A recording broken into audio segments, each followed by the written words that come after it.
ইসরায়েলের প্রতিরক্ষা বাহিনীর বিমান অভিযানে বৃহস্পতিবার সন্ধ্যা থেকে শুক্রবার সন্ধ্যা পর্যন্ত ২৪ ঘণ্টায় ফিলিস্তিনির গাজা উপত্যকায় নিহত হয়েছেন কমপক্ষে ৭৬ জন ফিলিস্তিনি। এই ৭৬ জনের মধ্যে ৫০ জনই গাজার উত্তরাঞ্চলীয় জাবালিয়া শরণার্থী শিবিরের বাসিন্দা ছিলেন। পাশাপাশি আহত হয়েছেন আরও অন্তত ১৮৫ জন। গাজার স্বাস্থ্য মন্ত্রণালয় এক বিবৃতিতে নিশ্চিত করেছে এ তথ্য। তবে নিহত ও আহতদের প্রকৃত সংখ্যা আরও বেশি, কারণ অনেকেই ধ্বংসস্তূপের তলায় চাপা পড়ে আছেন। তাদেরকে উদ্ধার করা সম্ভব হয়নি বলে জানানো হয়েছে বিবৃতিতে।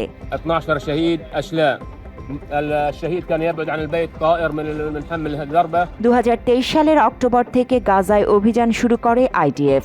শুক্রবারের অভিযানের পর গত ১.৫ বছরে উপত্যকায় মোট নিহত ও আহতের সংখ্যা পৌঁছেছে যথাক্রমে ৫৩,৮২২ জন এবং ১,২২,৩৮২ জনে।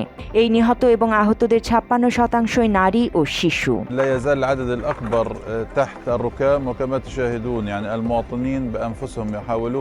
২৩ সালের ৭ অক্টোবর ইসরায়েলের ভূখণ্ডে ঢুকে অতর্কিত হামলা চালায় গাজা উপত্যকা নিয়ন্ত্রণকারী সশস্ত্র রাজনৈতিক গোষ্ঠী হামাসের যোদ্ধারা। এলোপাতাড়ি গুলি চালিয়ে ১,২০০ জনকে হত্যার পাশাপাশি ২৫১ জনকে জিম্মি হিসেবে ধরে নিয়ে যায় তারা। হামাসের হামলার জবাব দিতে এবং জিম্মিদের মুক্ত করতে ওই দিন থেকেই গাজায় অভিযান শুরু করে ইসরায়েলি বাহিনী। ১৫ মাসেরও বেশি সময় ধরে টানা অভিযান চালানোর পর যুক্তরাষ্ট্র ও মধ্যস্থতাকারী অন্যান্য দেশগুলোর চাপে বাধ্য হয়ে গত ১৯ জানুয়ারি গাজায় যুদ্ধবিরতি ঘোষণা করে ইসরায়েল। মাত্র ৩০% টাকায় জমির মালিক হয়ে নতুন বাংলাদেশের গড়ে তোলার স্বপ্ন দেখা বাংলা বসতি। কিন্তু বিরতির ২ মাস শেষ হওয়ার আগেই গত ১৮ মার্চ থেকে ফের গাজায় অভিযান শুরু করে আইডিএফ। দ্বিতীয় দফার এ অভিযানে গত ২.৫ মাসে গাজায় নিহত হয়েছেন ৩,৬৭৩ জন ফিলিস্তিনি এবং আহত হয়েছেন ১০,৩০০ জনেরও বেশি।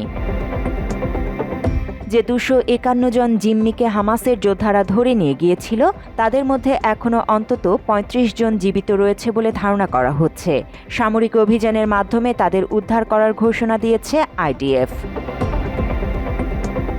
জাতিসংঘ ও আন্তর্জাতিক সম্প্রদায় এ পর্যন্ত বেশ কয়েকবার গাজায় সামরিক অভিযান বন্ধের জন্য ইসরায়েলের প্রধানমন্ত্রী বেঞ্জামিন নেতানিয়াহুকে আহ্বান জানিয়েছে। ইতোমধ্যে জাতিসংঘের আদালত নামে পরিচিত ইন্টারন্যাশনাল কোর্ট অব জাস্টিসে ইসরায়েলের বিরুদ্ধে গণহত্যার মামলাও দায়ের করা হয়েছে।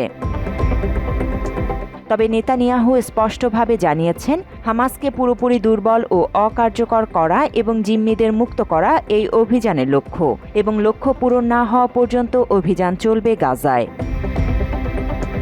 জান্নাতুল ফেরদৌস তমা, বাংলা এডিশন।